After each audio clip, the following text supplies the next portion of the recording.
Vacant properties are a problem in Northeast Ohio, but in some cases, those lots are being transformed. It's something we've seen have a real impact over the years. According to the USDA, urban agriculture contributes 15 to 20% of the global food supply. It can also increase food access and green spaces in parts of a city that are historically disadvantaged. Urban agriculture can help cities reduce problems related to pollution and climate change. Well, recently I was told about a local church that's sowing seeds to nourish a community physically and spiritually, but in return, those with the church say they're growing too, thanks to their neighbors. When prepping the garden, it's important to be intentional. This is called ranunculus. It's a flower, and that's to help promote pollinators. It takes hard work and time. These are kale and kohlrabi. Oh, right here. But with everything working together, the harvest is plenty. And I love working in the soil and growing vegetables and cooking and exploring creative ways to use produce, especially when there's an excess.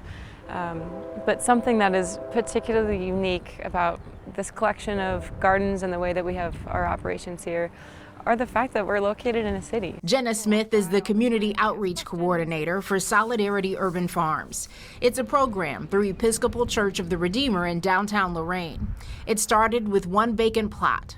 4 years later, the church owns 10 vacant pieces of land and 7 are used for gardens. And then that's our greenhouse. Father Alex Barton has been with the church for about 7 years. I'm constantly surprised by both the resilience of our neighbors, but also the resilience of plants to Ohio weather and other things that happen here. During growing season, the produce is used for free community meals and other gatherings each week. It really became more of a space to grow healthy food for our neighbors.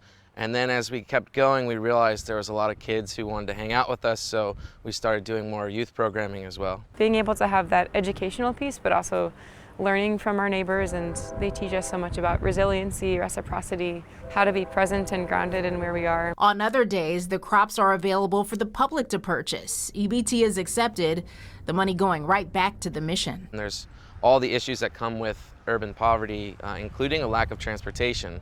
So there are 2 grocery stores that aren't incredibly far from here, but if people have too much going on in their life, their ability to get there and also tackle all the tasks they have to deal with is pretty hard. Has this transformed this community? In a way, I would say the community has transformed us.